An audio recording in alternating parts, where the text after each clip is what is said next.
अरे बड़ी बहू, जरा जल्दी करो, नीतू बिटिया के ससुराल वाले होली मिलन के लिए हमें निमंत्रण देने आने ही वाले होंगे। सावित्री देवी ने अपनी बहू शीतल को आवाज लगाई।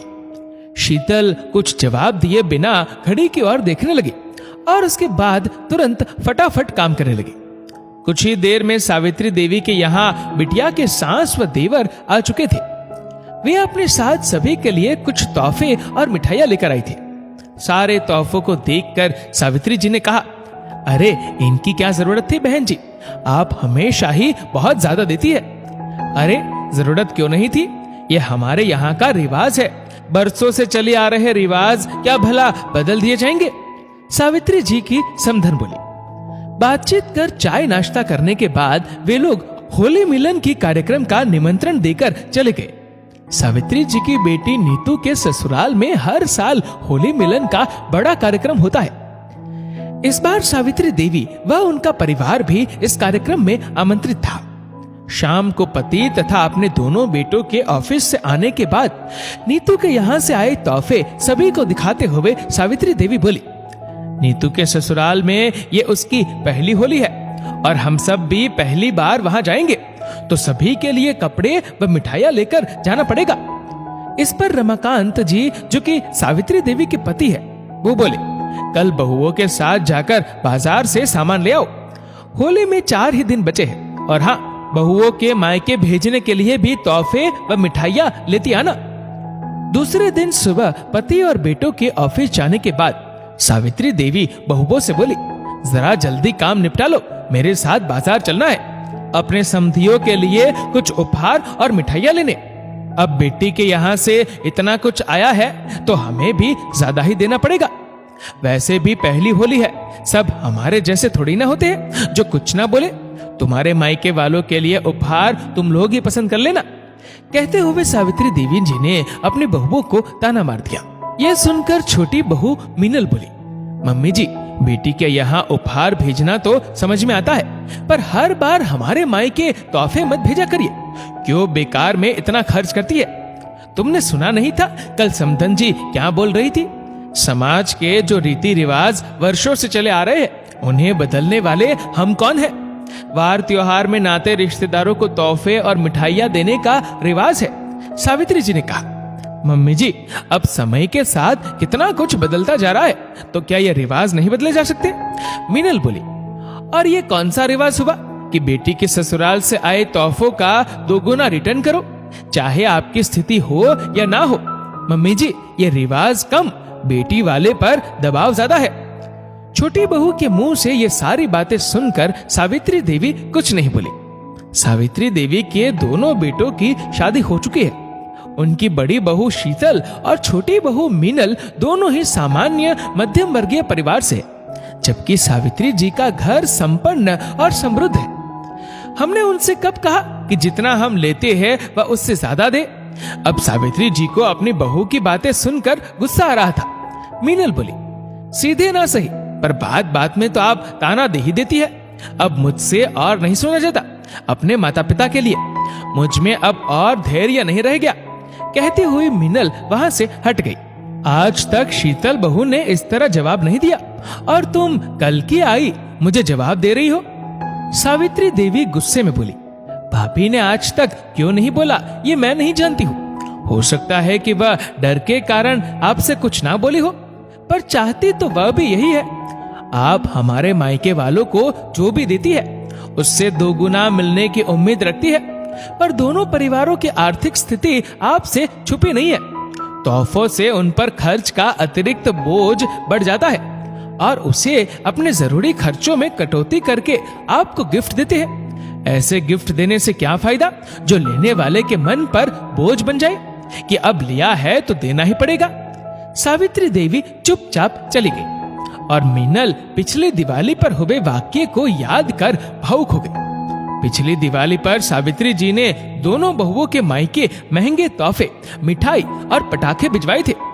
शीतल के पापा के देहांत के बाद उसकी मम्मी घर से ही होममेड चीजों का अपना बिजनेस कर जैसे तैसे घर खर्च और छोटे भाई की पढ़ाई का खर्च चलाती थी। संकोच और डर के कारण शीतल की कभी हिम्मत ही नहीं हुई कि सावित्री देवी के सामने मुंह खुल पाती। जैसे तैसे उसकी मम्मी हर साल रिवाज के नाम पर सारी खाना पूर्ति करती जाती। इधर मीनल के यहाँ कहने को तो भैया और पापा दोनों कमाते थे, पर थी तो उनकी प्राइवेट नौकरी, उस पर जॉइंट फैमिली यानी 7 लोगों का परिवार था, सो खर्च भी बहुत था। ऐसे में उनके लिए मीनल के ससुराल वालों की बराबरी कर पाना कठिन था और भाभी के सामने अपने ससुराल वालों के लिए बोलकर ज्यादा कुछ करवाना मीनल को अच्छा नहीं लगता था। फिर भी जितना सावित्री देवी ने शगुन के नाम पर उनको दिया था उससे ज्यादा ही उन्होंने दिया। फिर भी वह सावित्री देवी की उम्मीदों पर खरा नहीं था। रमाकांत जी के कारण वे सीधे सीधे तो कुछ कह नहीं पाती, पर गाहे बगाहे बहुओं को ताने जरूर देती थी, जिससे समझ में आता कि सावित्री देवी को भी अपने समधियों से ज्यादा की ही उम्मीद लगी रहती है। इसी तरह अपनी बेटी की शादी के समय भी दोनों बहुओं के मायके से आया हुआ कन्यादान व कपड़े उन्हें कम ही लगे।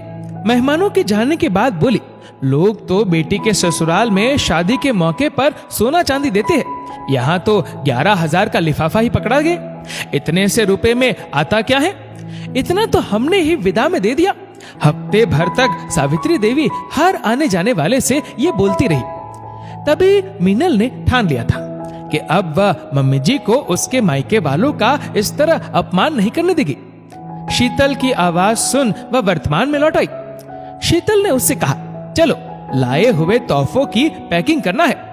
मीनल ने उसके और सावित्री देवी के बीच हुई सारी बात शीतल को बताई और बोली, बताइए भाभी, मैंने कुछ गलत किया क्या? गलत तो कुछ नहीं कहा, पर मैं आज तक कुछ नहीं बोल पाई। शायद अकेली जो पड़ गई थी। तुम्हारे भाई साहब ने भी कभी मेरा साथ नहीं दिया। पता नहीं अब शाम को मम्मी जी सबके आने पर क्या रूप दिखाएंगी। इसी बात के डर के कारण गलत के लिए कभी आवाज ही नहीं उठा पाई। मन में हमेशा दुख रहता था कि कब तक रिवाजों के नाम पर हमारे मायके वाले अपना पेट काट कर हम बेटियों का घर भरते रहेंगे।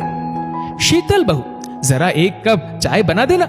मंदिर से आकर सावित्री देवी ने आवाज दी। मम्मी जी, आज आप इतनी जल्दी आ गई? कहते हुए शीतल ने चाय दी। हाँ, आज सत्संग में मन नहीं लगा तो आ गई। मीनल कहाँ है? जरा उसे बुलाओ। सावित्री देवी की आवाज सुन मीनल खुद ही वहां आ गई। इस बार से हर त्योहार पर तुम दोनों के मायके फल और मिठाई का डिब्बा ही जाएगा, और अब से मायके वालों से ज्यादा कुछ लेने की जरूरत नहीं है। ये सब मैं खुशी से दे रही हूँ, किसी लालच में नहीं। मम्मी जी, मुझे माफ कर दीजिए। आज मैं जो मन में आया बोल गई, कुछ ज्यादा ही बोल गई। हाँ, बोली तो ज्यादा है, पर सच बोली। बनावटी गुस्सा दिखाते हुए सावित्री देवी ने मीनल के सिर पर एक मीठी सी चपत लगाई। नहीं बेटा, तूने तो मेरी आंखें खोल दी। आज तक मैं तोहफों के नाम पर होने वाले लेन देन को ही महत्व देती रही, जबकि असल महत्व तो रिश्तों में प्रेम और अपनेपन का होता है। भूल ही गई कि हर बेटी वाला अपनी बेटी के ससुराल में अपनी सामर्थ्य से ज्यादा ही करता है। मुझे अपने समधियों से कुछ नहीं चाहिए, क्योंकि उन्होंने अपने जीवन की सबसे बड़ी कमाई और अमूल्य निधि जैसी अपनी बेटियां मुझे दे दी है। और क्या चाहिए? खैर छोड़ो इन बातों को। होली की तैयारी करनी है, घर की भी और नीतू के यहाँ ले जाने वाले सामान की भी। चलो मिलकर तैयारी करते हैं। इस होली पर जानकी जी के मन से दिखावे का रंग उतरकर प्रेम का नया रंग चढ़ जाएगा।